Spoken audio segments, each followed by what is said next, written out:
Rumpelstiltskin.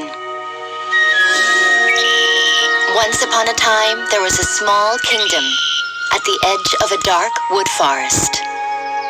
Tales were told about the evil presence that lived in the forest. Still, people in the kingdom were living happily under the wise rule of a young king. There lived a poor miller with his daughter. She was very beautiful and charming. The miller was a chatterbox and had a habit of exaggerating what he told to others. The miller had fooled many people many times, so they complained about the miller to the king. The king decided to teach him a lesson and called him to visit. My dear Majesty, thank you for giving me the honor to meet you. Since you don't know anything about me, I would like to tell you about my daughter and me. Yes, please, go ahead. I have a daughter who is the most beautiful girl in the world, but more than that, she can spin gold out of straw. That is an art that pleases me well. If your daughter is as clever as you say, bring her to my castle that I may put her to the proof. Yes, sure, my Majesty. Miller went home and told his daughter all about it. I always told you, don't lie to anyone. Now you are trapped in your own lie. Father was speechless and ashamed of himself.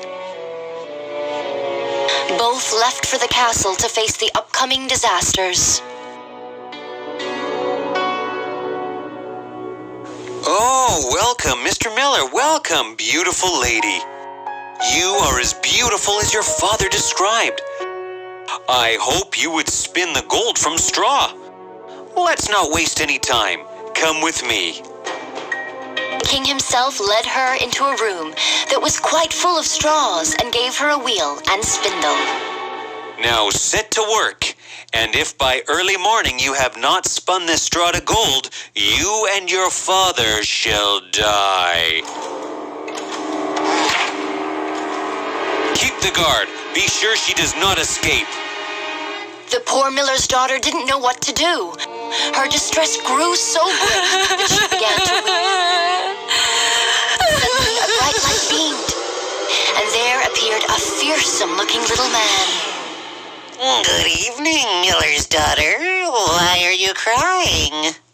Oh, I have got to spin gold out of straw, and I don't understand how to do it. What will you give me if I spin it for you? I can give you my necklace. The little man took the necklace, seated himself before the wheel, and whir, whir, whir, 3 times round, and the bobbin was full. Then he took up another, and whir, whir, whir, 3 times round, and they were full. And so he went on till the morning.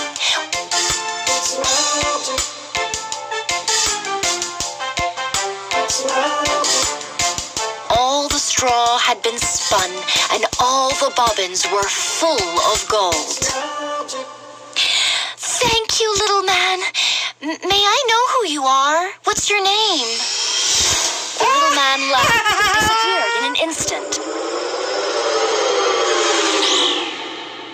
At sunrise came the king, and when he saw the gold, he was astonished. Oh my goodness!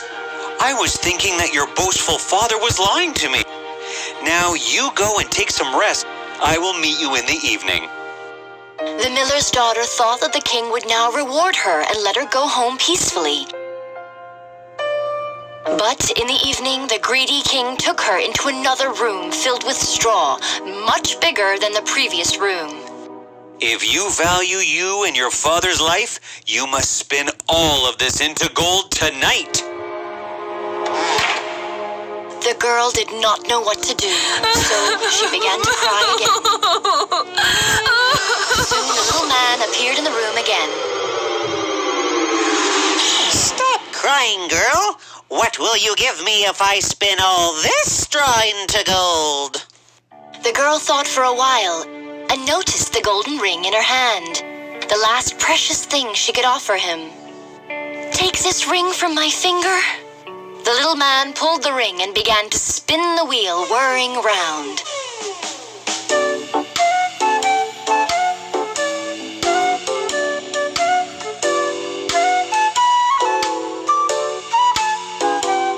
By next morning, all the straw was spun into glistening gold. "Thank you so much, little man. May I know who you are, please?" The little man laughed and disappeared. The king came in and was rejoiced beyond the measure at the sight. Oh, dear. You are a gift to our kingdom. I have no words left to praise your talent. Please go and take some sleep. I will meet you in the evening. At sunset, the king came to the girl and again took her into an even larger room full of straw. This too must be spun in one night, and if you accomplish this, you shall be my wife. I am not likely to find anyone better in the whole world. As soon as the girl was left alone, the little man appeared for the third time.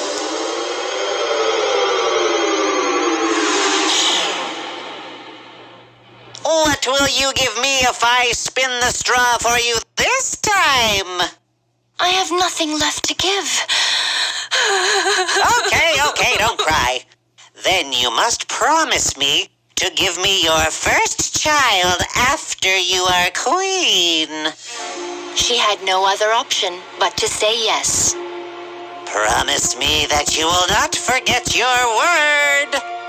"Yes, I promise." The little man began to spin all night, much faster than before.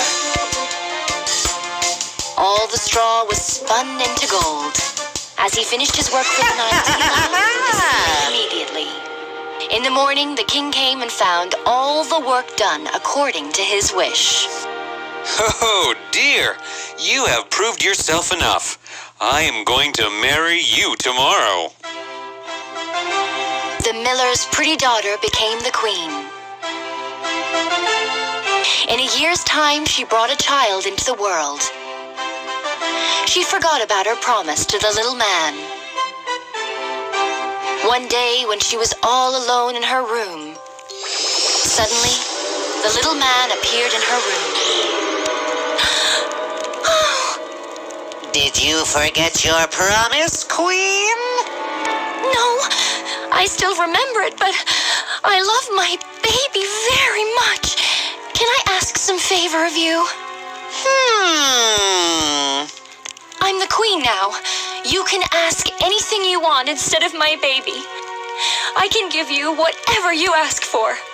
No, I would rather have something living than all the treasures of the world.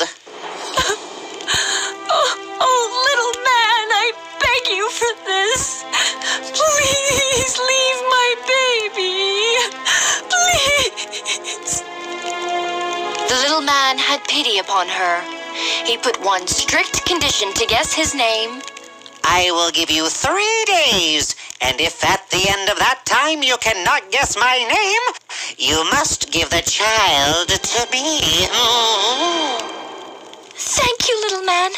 I will find your honorable name. I will find it. Okay, then. I will come back tomorrow. The queen spent the whole night thinking about all the names that she'd ever heard.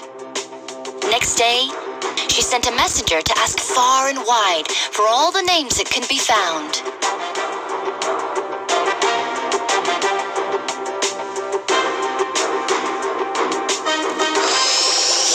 The little man came back. So, have you figured out my name? Yes? Is your name Casper? That is not my name. Is your name Melchior? No, it is not. Balthazar? No. The queen repeated all the names she knew and went through the whole list given by the messenger. But after each name, the little man laughed at her and said no. That's enough for the day. I will come back tomorrow. Be prepared. On the second day, the queen sent the messenger to the neighboring kingdoms to search the most unusual and singular names. The little man came back in the evening. The queen was ready with her list.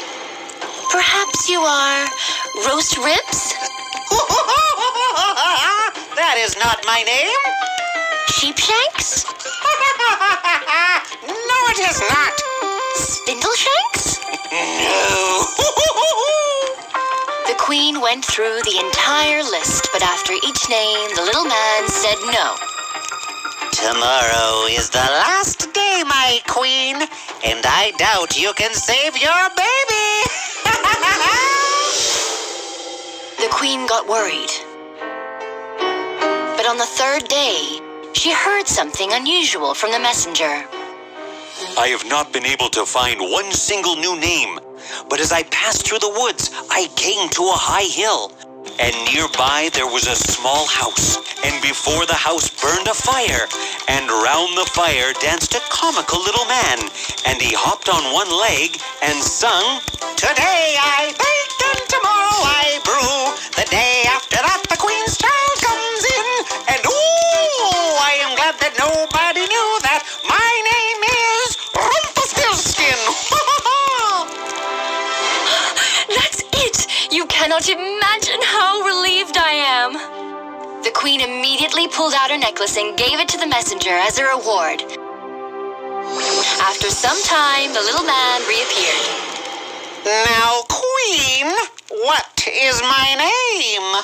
Are you called Jack? No. Are you called Harry? Then perhaps your name is Rumpelstiltskin. The devil told you that. The devil told you that? In his anger, he stamped his right foot so hard that it went into the ground above his knee. Then he seized his left foot with both his hands in such a fury that he split it in two.